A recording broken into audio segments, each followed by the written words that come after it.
qarang. Jokic. Universal. Juda yuqori darajada o'ynaydi. Jangchi. Chiqib ketishini ko'rdingizmi? Jokicni hozir. Mana pas Marushich 3-0. 3-0 do'stlar, lekin ofsayd chizig'i tortib ko'riladi. Ko'rilmasdan ofsayd e'lon qilindi. Zoran Marushich katta ehtimol. Hop. Jovic. To'p bosirilayotgan paytda ofsayd.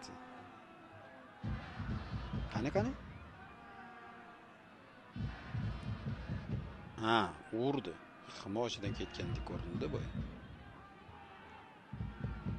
Hakamlar qo'mitasi rahbari Ma'mur Saidqosimov kuzatib boryapti.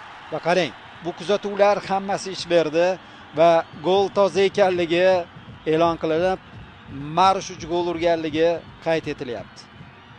Quvonchni biroz o'g'irladi. Endi 2-0 yaxshiroq hujum qildi. Bir marta zo'r imkoniyatga ega bo'ldi. Qarang mana. Chiziq tortib